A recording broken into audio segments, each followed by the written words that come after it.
아버지 하나님 감사드립니다. 오늘도 귀한 말씀을 봅니다.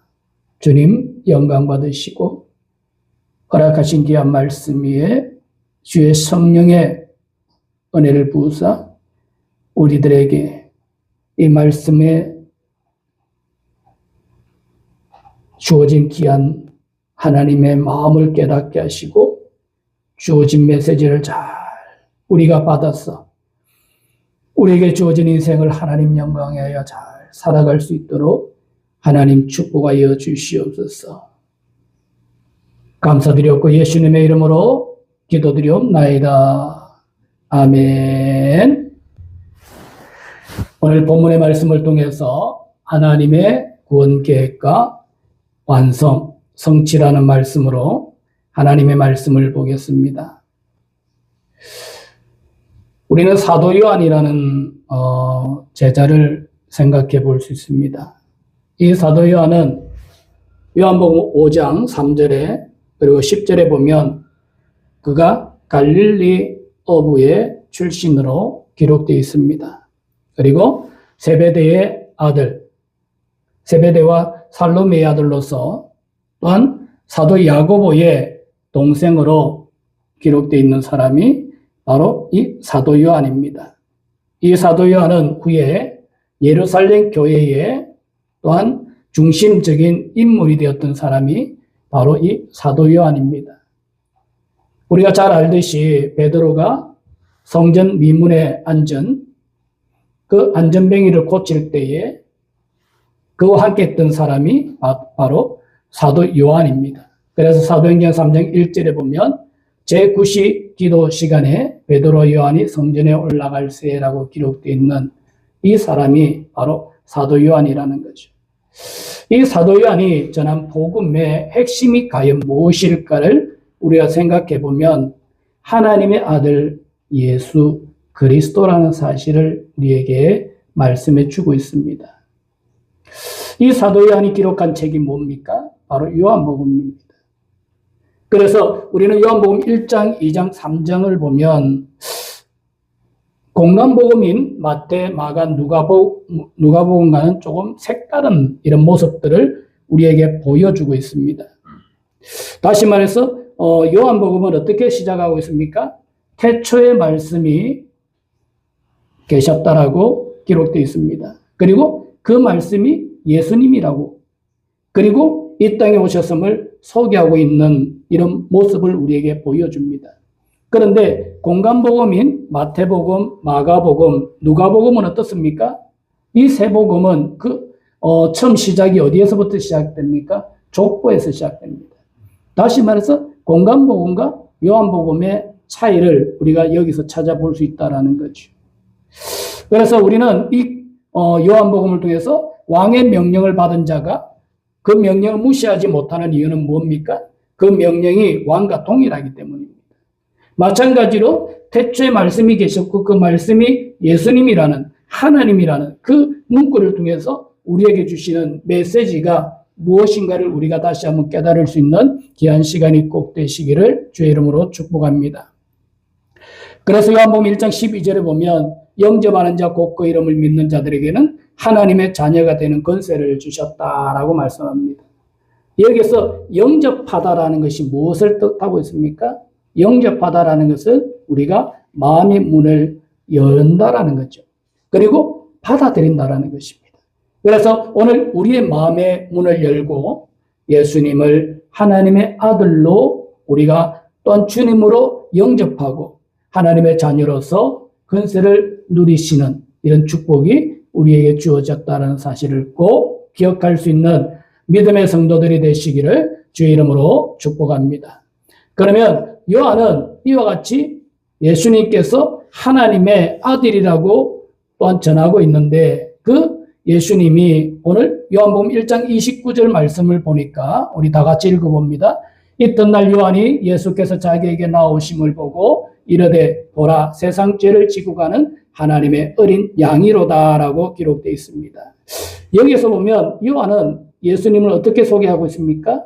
하나님의 세상 죄를 지고 가는 하나님의 어린 양이다라고 우리에게 말씀해 주고 있습니다. 우리는 유월절을 우리가 살펴볼 수 있는데 유월절이 뭡니까? 유월절이라는 것은 넘어간다라는 뜻을 가지고 있습니다. 이스라엘 백성들이 애굽에서 출애굽할 당시에 출애굽기 12장 22절 말씀과 같이 어린 양의 피를 그 문설주에 바른 그 과정은 어떻습니까? 그게 심판이 이르지 않고 그 심판이 어떻게 했더라? 넘어갔다라는 것입니다. 그래서 우리는 유월절을 넘어간다라고 이야기하고 있는데 이와 같이 유월절은 넘어간다는 뜻을 가지고 있듯이 구약성경 우리가 출애굽기 12장에 기록된 이 절기를 우리가 살펴보면서 하나님께서 이스라엘 백성을 애굽의 종살에서 구원하신 사건을 우리가 기념하는 절기이지만 하나님께서는 또한 신약시대에 와서 어린 양의 피를 문설주에 바르게 하셨고 그 피가 또한 심판을 넘어가게 하는 이런 모습들이 어디에서 나타납니까? 바로 십자가에서 나타난다는 사실을 우리에게 보여주고 있습니다. 그래서 고린도전서 5장 7절에 보면 우리의 유월절 양 곧 그리스도께서 희생되셨느니라고 말씀하고 있습니다. 즉 뭡니까? 애굽에서 출애굽 당시에 어린 양의 피 그것을 보고 심판이 넘어갔던 그 유월절 그 양이 누구다? 바로 그리스도라는 것을 우리에게 말씀해 주고 있다는 거죠. 결국 출애굽 당시에 하나님의 심판이 그 어린 양 그 피 문설주에 바른 그 피 때문에 심판이 이르지 않고 넘어갔던 것과 같이 우리에게도 어떻더라? 예수 그리스도의 그 십자가의 그 피로 인하여서 심판이 넘어간다는 사실을 우리에게 보여주고 있다는 것입니다. 그래서 오늘 우리는 유월절이 주는 이 말씀을 통해서 우리에게 주는 그러면 의미가 무엇인가를 우리가 살펴보면 하나님은 자기 백성을 어떻게 한다? 반드시 구원한다라는 사실을 꼭 믿으시는 믿음의 성도들이 되시기를 주의 이름으로 축복합니다.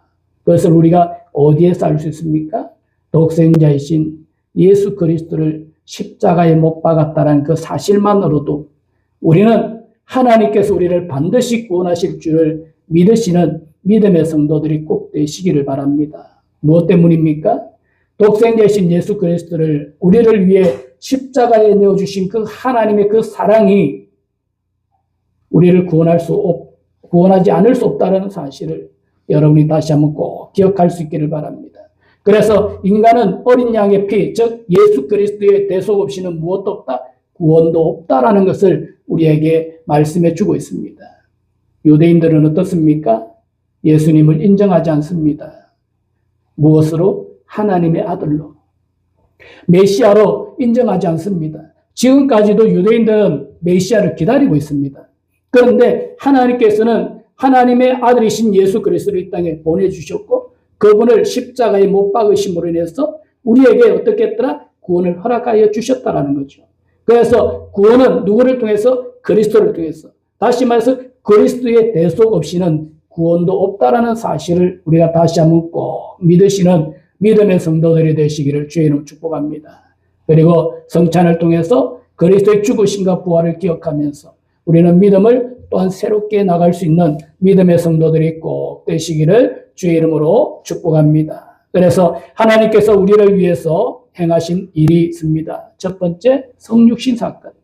두 번째, 또한 십자가 사건. 그리고 부활 사건이라는 것을 꼭 기억하시고 오늘도 우리에게 베풀어 주신 하나님의 은혜에 감사하면서 믿음으로 승리하며 살아갈 수 있는 우리 성도들이 꼭 되시기를 주의 이름으로 축복합니다. 그러면 첫 번째로 우리가 살펴볼 것은 바로 성육신 사건입니다.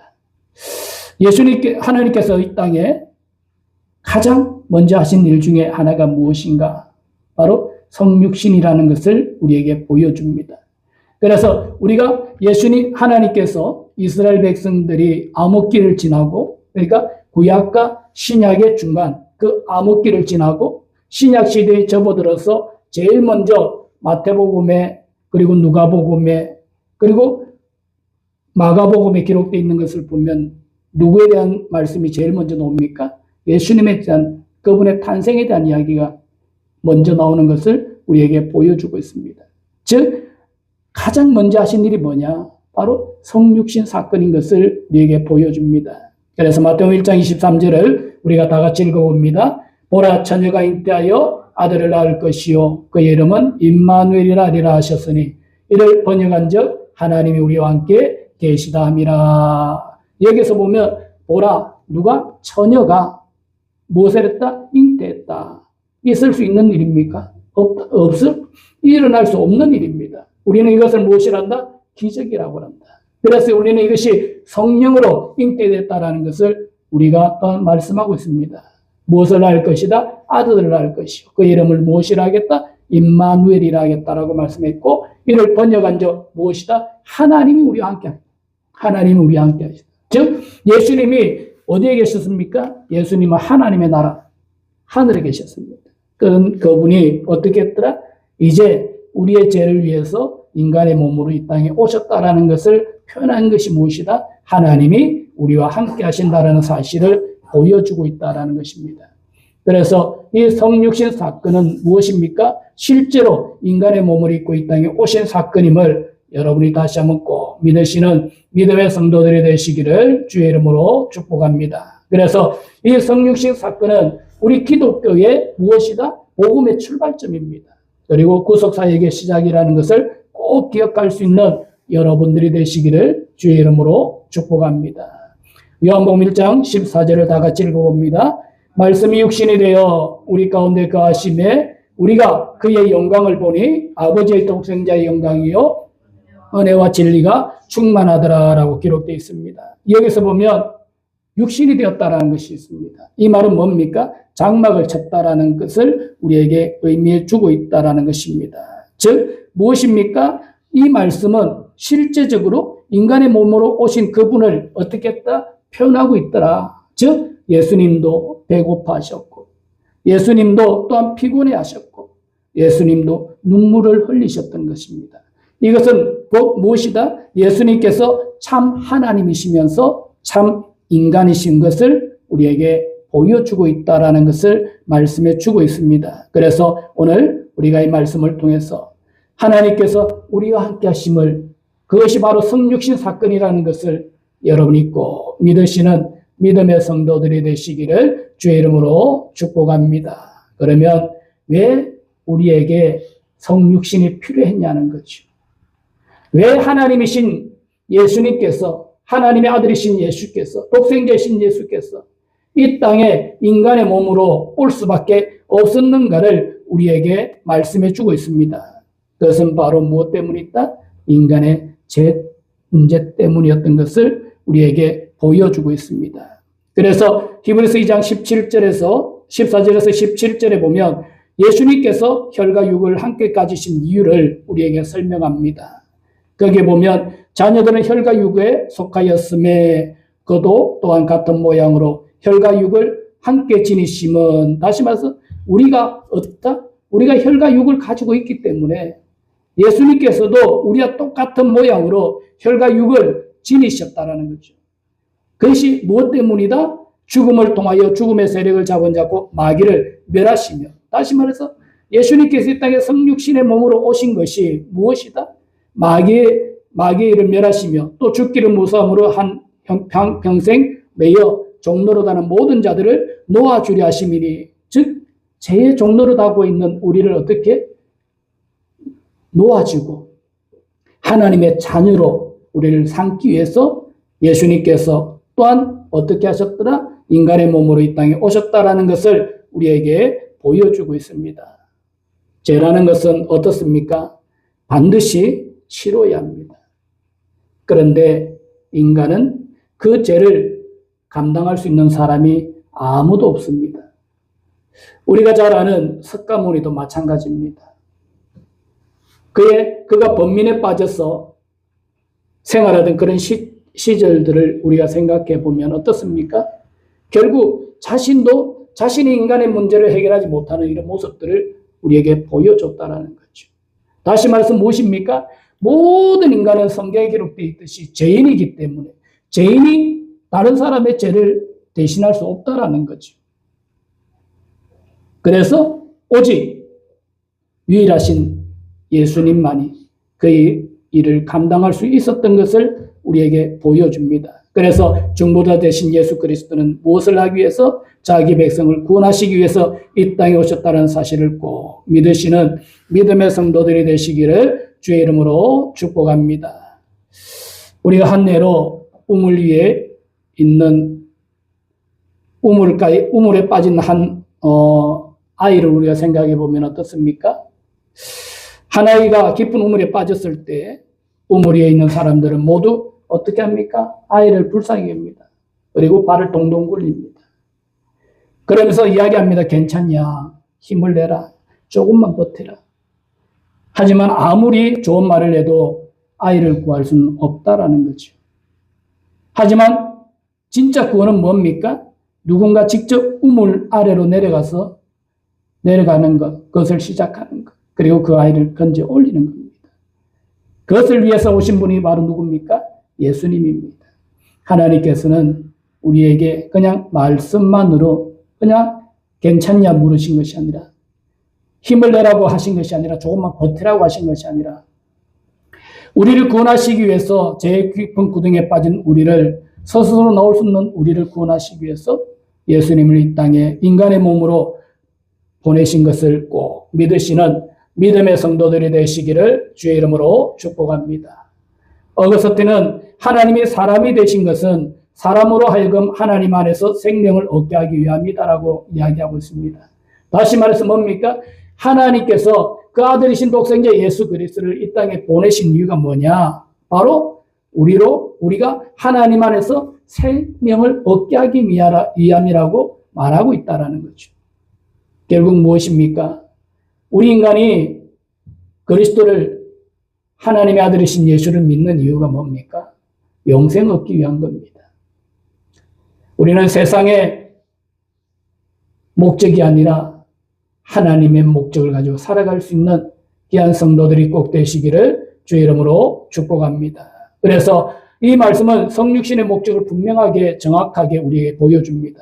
예수님께서 낮아지신 이유는 우리를 높이시기 위함이 아니라 죽음 가운데 있는 예수님께서 낮아지신 이유는 우리를 높여서 우리가 죽음 가운데 있는 우리에게 생명을 주시기 위함임을 꼭 믿으시는 믿음의 성도들이 되기를 바랍니다. 그래서 우리가 이 성육신은 단순한 성탄절의 이야기가 아니라는 거죠. 이 성육신은 하나님의 구원의 시작인 것을 꼭 믿으시는 믿음의 성도들이 되기를 바랍니다. 하나님은 우리를 구원하시기 위해 가장 먼저 우리에게 내려오셨고, 그것이 성육신이고 이것이 바로 복음인 줄을 여러분이 또한 믿으시는 믿음의 성도들이 되기를 바랍니다. 임마누엘은 단순한 이름이 아니라 구원의 선언입니다. 내가 너희를 버리지 않겠다. 내가 너희와 함께 하겠다. 내가 너희를 반드시 구원하겠다라는 약속임을 여러분이 믿으시고, 첫 번째 예수 그리스도의 성육신의 사건을 믿음으로 오늘도 하나님께 영광 돌리는 우리의 성도들이 꼭 되시기를 주의 이름으로 축복합니다. 두 번째, 십자가 사건입니다. 하나님께서는 예수 그리스도를 이 땅에 보내신 목적이 분명합니다. 그것은 단순히 병든 자를 고치시고 기적을 또한 행하시고 좋은 가르침을 주시기 위한 것이 아니라 가장 본질적인 목적은 무엇이었다? 죄인을 대신하여 십자가에 죽으시기 위함이었던 것을 여러분이 꼭 기억할 수 있기를 주의 이름으로 축복합니다. 성육신이 구원의 시작이라면 십자가는 구원을 완성하기 위한 그 길로 나아가는 핵심적인 사건인 것을 여러분이 또한 믿으시기를 주의 이름으로 축복합니다. 우리가 우물에 빠진 아이를 위해서 내려가긴 했는데 그 내려간 그 사람이 그 아이를 위해서 아무것도 하지 않았다면 아무 소용이 없다라는 거죠. 마찬가지로 하나님께서도 성육신하신 예수 그리스도를 이 땅에 보내시기는 했는데 그것으로 끝났다면, 아무 일도 하지 않았다면 우리는 여전히 죽음의 그늘에 있을 수밖에 없다라는 겁니다.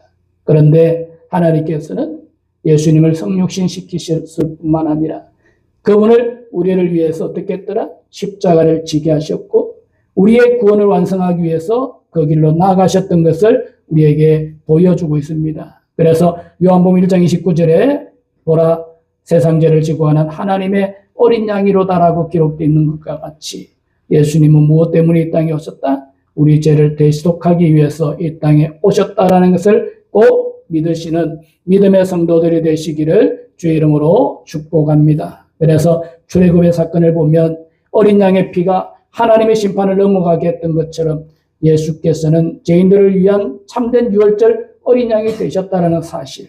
그래서 지고 간다라는 것이 뭐냐? 이것은 바로 죄를 대신 짊어지고 제거하신다라는 뜻. 다시 말해서 대속하신다라는 뜻입니다. 그래서 십자가는 무엇이다? 바로 십자가는 대속이라는 것을 꼭 믿으시는 믿음의 성도들이 되시기를 주의 이름으로 축복합니다. 이사야서 53장 5절을 다 같이 읽어봅니다. 그가 찔림은 우리의 허물 때문이요 그가 상함은 우리의 죄악 때문이라. 이 말씀은 예수님께서 이 땅에 오시기 700년 전에 기록된 예언의 말씀입니다. 이 말씀과 같이 예수께서는 이 땅에 오셔서 그 일을 성취해 나가셨던 것을 우리에게 보여주고 있습니다. 결국 예수님께서 십자가를 지신 것은 우리의 허물 때문이고 우리의 죄악 때문임을 반복하고 있다는 것을 우리에게 보여주고 있고, 이 표현은 십자가의 고난이 예수님의 잘못이 아니라 철저히 우리 죄 때문인 것을 말씀해 주고 있습니다. 그래서 우리는 죄인이지만 의인의 자리에 나가게 된 것이 바로 십자가 사건인 것을 꼭 믿으시는 믿음의 성도들이 되시기를 주의 이름으로 축복합니다. 십자가는 무엇입니까? 단순한 처형의 도구가 아니라는 겁니다. 십자가는 하나님의 공의와 사랑이 또한 만나는 자리였다는 것을 여러분이 꼭 기억할 수 있기를 바랍니다. 즉 하나님은 어떻습니까? 죄를 하나님께서는 그냥 두실 수 없습니다. 죄를 없다 할 수 없다라는 거죠. 그래서 그 죄에 대한 대가는 반드시 치러야 합니다. 그런데 하나님은 또 어떤 분입니까? 하나님은 사랑의 하나님입니다. 그래서 독생자 예수 그리스도를 이 땅에 보내셨습니다. 그 죄를 위해 또한 십자가를 지게 하셨습니다. 이것이 바로 무엇이다? 하나님의 공의와 사랑의 충돌. 그것이 어디에서 이루어졌다? 바로 십자가에서 이루어졌다라는 것을 우리에게 보여주고 있습니다. 그래서 우리는 더 이상 어떻게 하다? 교만할 수 없습니다. 그렇다고 해서 우리는 또한 절망할 필요도 없다라는 거죠. 왜? 십자가는 죄가 얼마나 무서운가를 우리에게 보여주는 동시에 하나님의 사랑이 얼마나 큰지를 보여주고 있습니다. 다시 말해서 우리가 십자가를 통해서 무엇을 발견해야 된다? 내가 죄인인 것을 발견해. 그 죄가 얼마나 무거운 것인가를 우리는 발견해야 된다. 그 죄가 얼마나 무서운 것이기에 하나님께서는 자신의 독생자이신 아들 예수 그리스도를 이 땅에 보내시고 십자가에 죽으심의 사리까지 내몰면서까지 그 죄의 문제를 해결할 수밖에 없었던가를 우리는 기억해야 된다는 거죠. 그리고 동시에 하나님의 사랑도 우리는 기억해야 됩니다. 하나님이 우리를 얼마나 사랑하시고 계시기에 우리의 죄를 위해 십자가를 지게 만드셨던 것을 우리가 또한 생각해 볼 수 있는 귀한 시간이 꼭 되시기를 주의 이름으로 축복합니다. 그래서 십자가는 기독교의 상징이라기보다 우리의 생명입니다. 많은 십자가가 있지만 예수님이 지신 그 십자가는 우리의 생명인 것을 여러분이 꼭 믿으시는 믿음의 성도들이 꼭 되시기를 주의 이름으로 축복합니다. 세 번째로 부활 사건입니다. 하나님께서 자기 백성을 반드시 구원하시기 위해 완성하신 승리의 사건이 바로 부활 사건인 것을 여러분이 꼭 믿으시기를 주의 이름으로 축복합니다. 십자가가 죄의 값을 지불한 사건이라면 부활은 그 구속사역이 성취되었음을 선포하시는 하나님의 선언입니다. 다시 말해서 완성되었다는 것은 우리가 하나님의 자녀로 우리가 구원의 백성이 되었다는 선포가 무엇이다? 바로 부활 사건인 것을 우리에게 보여주고 있습니다. 마태복음 28장 5절 6절에 보면 천사가 여자들에게 말하여 이르되 너희는 무서워하지 말라. 십자가에 못 박히신 예수를 너희가 찾는 줄을 내가 아노라. 그가 여기 계시지 않고 그가 말씀하시던 대로 살아나셨느니라. 와서 그가 누우셨던 곳을 보라. 예수님의 무덤을 찾아간 여인들이 처음 들은 소식은 그가 여기 계시지 않다라는 겁니다. 다시 말해서 무엇입니까? 살아났다라는 겁니다. 부활하셨다는 사실을 우리에게 보여주고 있습니다. 이 부활은 제자들의 기대와 믿음이 만들어낸 이야기가 아니라 실제적으로 예수님께서 죽으셨던 예수님께서 다시 살아나신 역사적인 사건인 것을 여러분이 꼭 믿으시기를 주의 이름으로 축복합니다. 로마서 4장 25절을 다 같이 읽어봅니다. 예수는 우리가 범죄한 것 때문에 내줌이 되고 또한 우리를 어렵다 하시기 위하여 살아나셨느니라. 즉 예수님이 십자가를 지신 이유가 뭡니까? 우리의 그 범죄한 것 때문에, 우리의 죄 때문입니다. 그런데 예수님이 살아나신 것은 무엇 때문이다? 우리를 어렵다 하시기 위해서 살아나셨다. 왜? 구원받는 자는 그 의, 즉 예수님의 의로 우리가 구원받는 것을 말씀하고 있다는 거죠. 그래서 부활은 구원에 완성되었다는 하나님의 도장과 같다는 것을 꼭 믿으시는 믿음의 성도들이 되시기를 주의 이름으로 축복합니다. 그래서 우리는 예수님께서 부활하심으로 선포하시는 세 가지를 우리가 기억해야 됩니다. 첫 번째, 죄의 권세가 깨어졌다는 겁니다. 두 번째, 사망의 또한 권세가 무너졌다는 겁니다. 세 번째, 믿는 자들에게 영원한 생명이 열렸다는 것입니다. 그래서 오늘도 우리는 우리의 소망이 현재의 삶이 아니라 살아계신 주님께 있다는 것을 꼭 믿으시고, 우리가 절망 속에서 소망을 보는 믿음, 끝이 아니라 또한 믿는 믿음으로, 끝이 아니라고 믿는 믿음으로, 그리고 하나님이라고 계심을 믿는 믿음으로, 영생을 바라는 믿음으로 살아가시는 우리의 성도들이 꼭 되시기를 주의 이름으로 축복합니다. 그럴 때에 우리의 기도도 헛되지 않고, 우리의 또한 믿음도 헛되지 않고, 우리의 예배도 헛되지 않고, 우리의 헌신도 헛되지 않는다는 것을 꼭 믿으시고, 이 세 가지, 성육신의 사건, 그리고 또한 십자가의 사건, 그리고 부활의 사건이 우리 복음의 또한 중심임을 꼭 믿으시고, 이 신앙으로 우리가 살아갈 수 있는 우리 성도들이 되기를 바랍니다. 네 번째로, 이를 위해 우리가 해야 할 일이 뭐냐? 바로 성찬입니다. 성찬이라는 것은 단순한 종교의식이 아니라 구원받은 성도에게 주신 하나님의 은혜의 또한 언약의 은혜라는 것을 꼭 기억하시고, 우리가 주님께서 나를 위해서 십자가를 성육신하시고 십자가 지시고 부활하신 것을 어떻게 하라? 기념하며 살아갈 수 있는 믿음의 성도들이 꼭 되시기를 주의 이름으로 축복합니다. 결론을 맺습니다. 하나님께서 반드시 구원하시기 위해서 행하신 구원의 역사, 그것은 바로 성육신하신 주님을 우리가 믿는 것입니다. 그리고 십자가의 은혜를 또한 우리가 붙들고 부활의 소망 가운데 살아가는 것입니다. 또한 성찬의 삶으로 날마다 복음을 기억하며 또한 살아가는 삶이라는 것을 꼭 기억하시고, 하나님께서는 시작하신 구원을 반드시 완성한다라는 것을 여러분들이 믿으시는 믿음의 성도들이 꼭 되시기를 주의 이름으로 축복합니다. 오늘도 우리를 위해 일하시는 하나님을 신뢰하며 어떤 상황 속에서도 또한 구원의 은혜